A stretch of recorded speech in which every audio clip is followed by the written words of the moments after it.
Dear future generations, I think I speak for the rest of us when I say, sorry. Sorry we left you with our mess of a planet. Sorry that we were too caught up in our own doings to do something. Sorry we listened to people who made excuses to do nothing.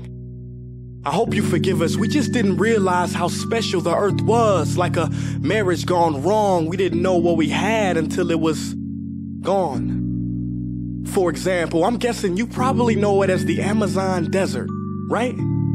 Well, believe it or not, it was once called the Amazon rainforest, and there were billions of trees there, all of them gorgeous. And oh, you don't know much about trees, do you?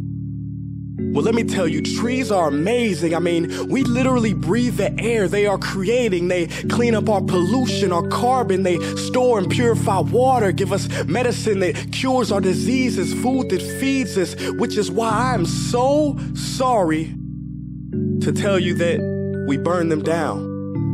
Cut them down with brutal machines, horrific, at a rate of 40 football fields every minute. That's 50% of all the trees in the world gone in the last 100 years. Why? For this. And that wouldn't make me so sad if it weren't so many pictures of leaves on it. You know, when I was a child, I read how the Native Americans had such consideration for the planet that they felt responsible for how they left the land for the next 7 generations. Which brings me great sorrow, because most of us today don't even care about tomorrow. So I'm sorry. I'm sorry that we put profit above people, greed above need, the rule of gold above the golden rule. I'm sorry we use nature as a credit card with no spending limit, overdrafting animals to extinction, stealing your chance to ever see their uniqueness or become friends with them. Sorry we poison the ocean so much that you can't even swim in them. But most of all, I'm sorry about our mindset, 'cause we had the nerve to call this destruction progress. Hey Fox News, if you don't think climate change is a threat, I dare you to interview the thousands of homeless people in Bangladesh. See, while you were in your penthouse nestled, their homes were literally washed away beneath their feet due to rising sea levels. And Sarah Palin, you said that you love the smell of fossil fuels. Well, I urge you to talk to the kids of Beijing who are forced to wear pollution masks just to go to school. See, you can ignore this, but the thing about truth is, it can be denied, not avoided.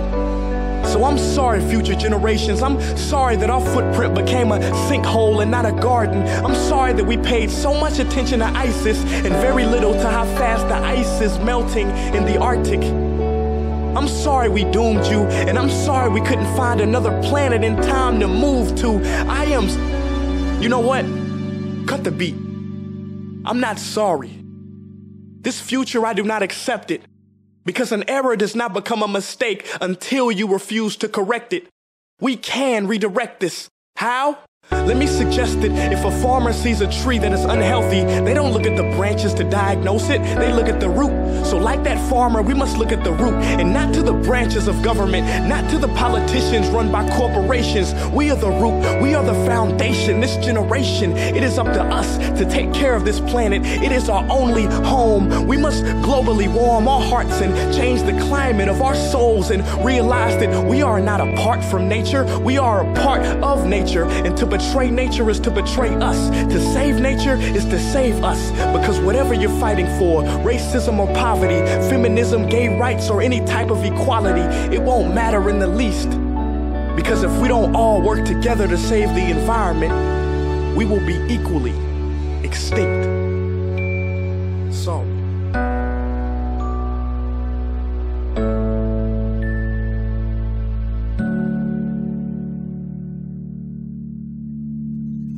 Hey guys, for the past several weeks, I've been here in Africa, the heart of Africa, witnessing the horrific destruction of the rainforest, which inspired me to write this piece. Why are forests being destroyed at such an enormous rate? For this. Today we live in a world where destroying trees makes you money. So what can we, normal people, do about it? One way to directly fight the destruction is to stand for trees. By standing for trees, not only can you save the lives of trees, help forest communities, and protect the rights of animals to live in their homes, but you will also balance the amount of pollution that you yourself give off with your everyday activities, making you a part of the solution and not the problem. This is the option that I chose. But whatever way that you choose to stand for trees, do it. Because a wise man once said, when the rivers are all dried up and the trees cut down, man will then realize that he will not be able to eat money.